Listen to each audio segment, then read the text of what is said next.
nós começamos mais uma edição do Liberdade de Opinião, indo ao Rio de Janeiro para conversar com o Fernando Molica. Tudo bem, Molica? Boa sexta, hein? Boa sexta, bom dia, Rafael, bom dia para todo mundo. Vamos lá para os nossos assuntos de hoje, então. Um dia depois de o Ministério da Saúde anunciar vacinação para crianças de 5 a 11 anos, Jair Bolsonaro disse ontem desconhecer criança que tenha morrido por Covid e sugeriu que há interesse da Anvisa na aprovação da vacina infantil. Bolsonaro ainda afirmou que não vai vacinar a filha dele, Laura, que tem 11 anos. As declarações foram dadas em uma entrevista à TV Nordeste. O Ministério da Saúde contabiliza 311 mortes, segundo a reportagem que nós exibimos aqui no Novo Dia agora há pouquinho, entre crianças que têm 5 e 11 anos desde o começo da pandemia. Molica, queria que você falasse um pouquinho sobre as falas do presidente Jair Bolsonaro um dia depois do anúncio da vacinação infantil.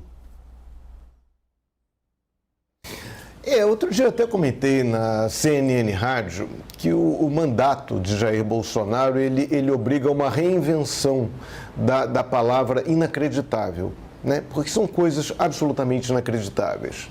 É inacreditável que um presidente da República, diante de uma pandemia, diante de uma situação de mais de 600 mil mortos, diante da morte confirmada por dados oficiais do governo de mais de 300 crianças, venha o presidente da República dizer que não sabe de caso nenhum.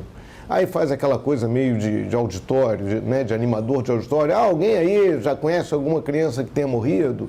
Olha, o Brasil tem 200 e tantos milhões de habitantes. Está falando de 300 crianças, que é um número muito alto. Imagina, para o pai dessa criança, para a mãe dessa criança que morreu, para os parentes, irmãos. Isso é muito grave. O presidente da República não pode fazer isso. Ele não pode dar esse tipo de declaração que soa ofensiva, desrespeitosa para os pais dessas crianças, aos parentes, a todos nós. A gente está falando de vidas humanas, de crianças. Como é que ele vai dizer isso? Isso é muito grave e não é uma informação verdadeira. Ele dizer que não conhece casos, é claro que ele conhece. Se ele não conhece é porque ele não foi lá ver no Ministério da Saúde. Está lá a informação oficial. Isso é muito grave. Isso para tentar fazer valer uma posição política. Aí depois levanta suspeitas em relação aos técnicos da Anvisa. A Anvisa é uma agência de regulação seríssima. É uma agência independente, importante. A mesma Anvisa que lá atrás o presidente dizia que assim que houvesse vacinas aprovadas pela Anvisa, ele as adotaria, as compraria. Enfim, é algo inacreditável, é ofensivo, é uma situação muito delicada, mais do que delicada. Eu começo a ter dificuldade de encontrar adjetivos para definir essas sucessivas declarações do presidente Jair Bolsonaro. Rafael. Guido Mantega fez coro às críticas do PT à reforma trabalhista. Nesta semana, o ex-presidente Lula e a presidente do partido, Gleisi Hoffmann, falaram em revogação da reforma. Em artigo à Folha de São Paulo, Mantega foi além. Atacou o teto de gastos, que o ex-ministro afirma que produziu distorções na gestão do orçamento. Guido Mantega esteve à frente do Ministério da Fazenda nos governos Lula e Dilma, que sofreu impeachment por infringir a lei de responsabilidade fiscal. Molica, você acredita que é contraditório que o ex-ministro, que participou de um governo que caiu acusado de pedaladas fiscais, critique o teto de gastos?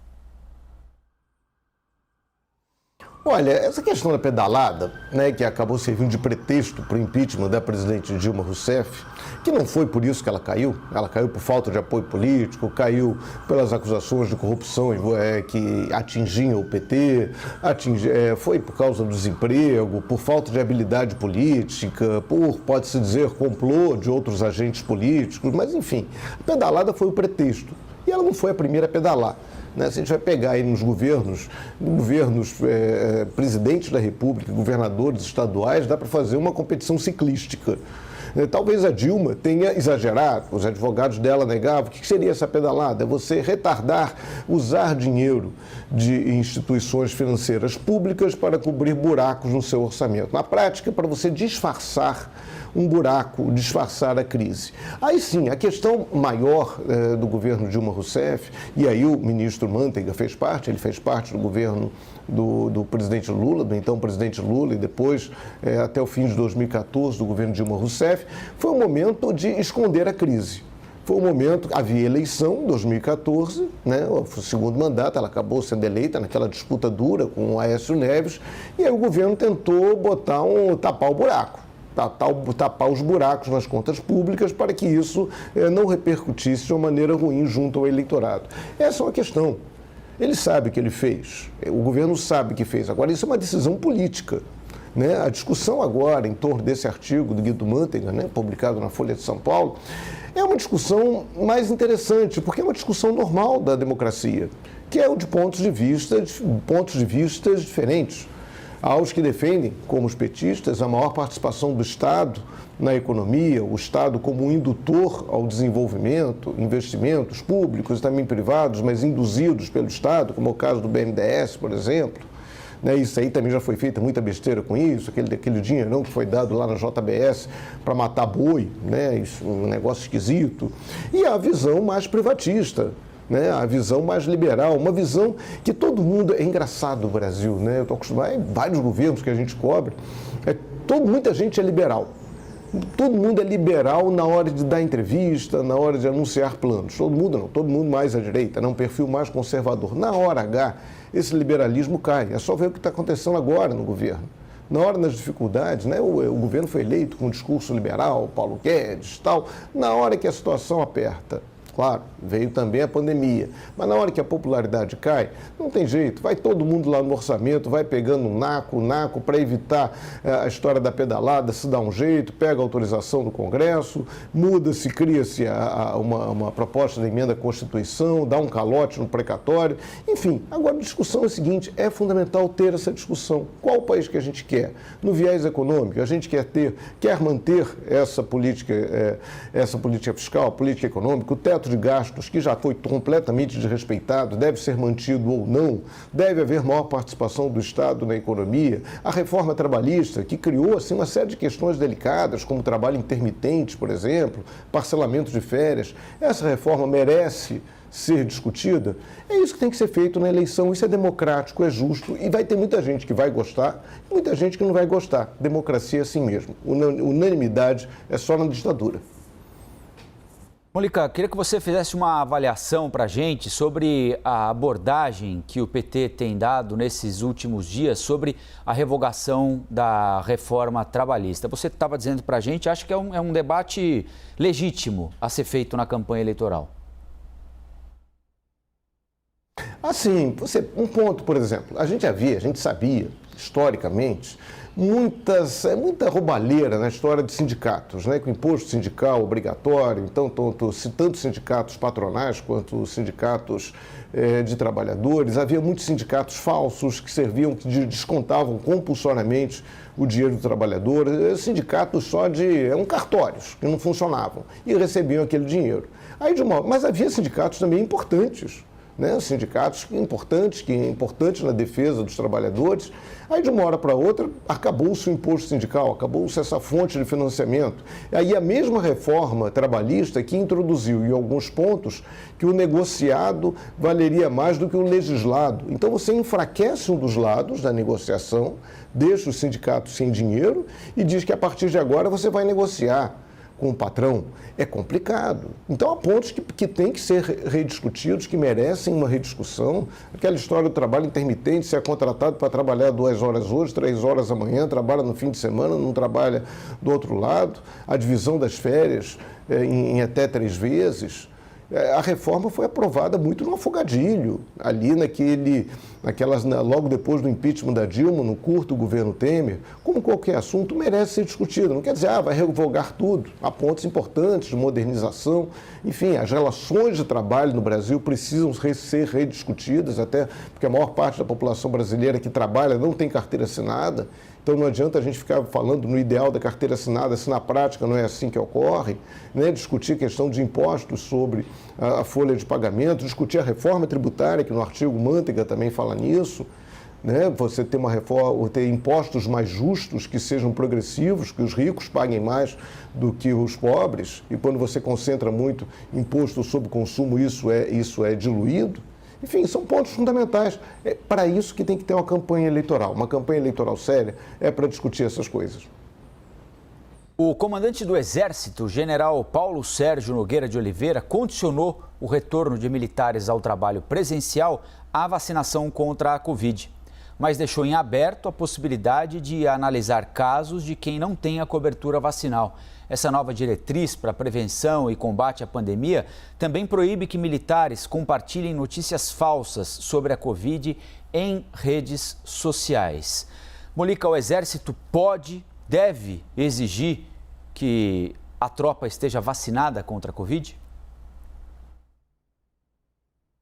Pode e deve. E é importante lembrar que o comandante do Exército, que assumiu lá em março de 2021, antes ele ocupava um cargo de Departamento-Geral de Pessoal do Exército. E lá, nesse departamento pessoal, que comandava a área de saúde do Exército, ele já tinha implantado uma série de medidas para combater a pandemia. Medidas como as aprovadas, recomendadas pela Organização Mundial da Saúde. Até na época que ele foi nomeado, houve essa discussão, poxa, mas ele no Exército ele está tomando atitudes que são contraditórias com aquelas propagadas, né, pelo presidente Jair Bolsonaro. Né? Mas ele fez isso no Exército, e isso já vinha fazendo, e agora como comandante. E aí tem um ponto importante, também, quando você olha, ontem eu li o documento inteiro, tem uma espécie ali de tentar botar ordem na casa, uma espécie de ordem unida. A gente está no ano eleitoral, o presidente Jair Bolsonaro teve um apoio muito grande de militares, também de policiais militares, deu muitas vantagens para os militares, inclusive com reajustes salariais, distribuiu muitos cargos, mas isso criou uma certa confusão. Aquela ideia de que as Forças Armadas não são de um governo, elas representam o Estado. Quando o Bolsonaro, o presidente, falava ao meu exército, não. O Exército não é dele, é meu, é seu, é de todo mundo que está vendo a gente aqui. Então ele deu uma ordem unida, ele deu ali calma, um chamado freio de arrumação. Então ele fala na questão das vacinas, né, para a retomada segura de uma série de atividades e ampliação disso, ele fala disso de uma maneira muito clara, da vacina, da necessidade das vacinas, a menos em alguns casos, enfim, casos específicos, claro, que ocorrem na sociedade também de um modo geral. Fala na questão das fake news. Fake news não tem necessariamente a ver com vacina, com pandemia, tem a ver com o momento político institucional do Brasil, é um ano eleitoral. E os chefes militares sabem que as Forças Armadas sofreram um desgaste muito grande, vem sofrendo um desgaste muito grande no governo Jair Bolsonaro por conta dessa quase ligação, quase umbilical entre Forças Armadas e o presidente da República, que é um ex-militar, que foi praticamente forçado a deixar o Exército. É bom lembrar isso. Agora, é curioso que um dos pontos dessa diretriz, né, desse documento, diz também que as organizações militares que administram hotéis de trânsito ou áreas de lazer, incluindo aquelas em vilas militares, também deverão aplicar as mesmas diretrizes previstas para os aquartelamentos. Ou seja, tudo que está ali vale também para os hotéis de trânsito. Inclusive, ora, veja só, pela lógica, também para o hotel de trânsito, onde o presidente Jair Bolsonaro acabou de passar aquelas férias que ele disse que não foram férias. Né? Aquele hotel onde ele ficou em São Francisco do Sul, no Forte Marechal Luz, é um hotel de trânsito do Exército, eu chequei lá na página do Exército, e, em tese, hoje, o presidente Jair Bolsonaro teria problemas para entrar naquele hotel. Pode você ver, né, Rafael? No ano passado, o ministro da Defesa, né, o general Fernando Azevedo e Silva, saiu para a chegada do general Braga Neto, que é alguém mais próximo do presidente Jair Bolsonaro. Houve a troca dos comandantes das 3 forças. Segundo a apuração de todos os nossos analistas aqui, a troca teve, entre outros motivos, a intenção do presidente de colocar nestes postos pessoas mais alinhadas a ele. Ele queria mais alinhamento, mais apoio das Forças Armadas. Ele invariavelmente se refere ao Exército como meu Exército não faz isso, meu Exército não faz aquilo, e tem posições muito claras e conhecidas sobre vacinação e sobre fake news. Como é que você acha que ele vai receber essa determinação do general do Exército? Acho que ele não vai gostar, não. Eu seria capaz de apostar que o presidente Jair Bolsonaro deve ter ficado muito irritado ao ler esse documento. Mas aí ele fica também numa sinuca de bico. Vai de novo demitir o comandante do Exército, demitir o comandante por conta disso, por conta dessas decisões, que são decisões sensatas, equilibradas, corretas, compatíveis com as medidas tomadas para a prevenção do coronavírus. Enfim, é uma decisão muito delicada, né, do comando do Exército, até pelo grau. O presidente sempre se colocou como comandante em chefe das Forças Armadas, coisa que ele é. O atual comandante do Exército já engoliu um sapo ao não punir o Pazuello, general da ativa, o Pazuello, que a gente nem sabe muito bem o que ele faz lá no governo.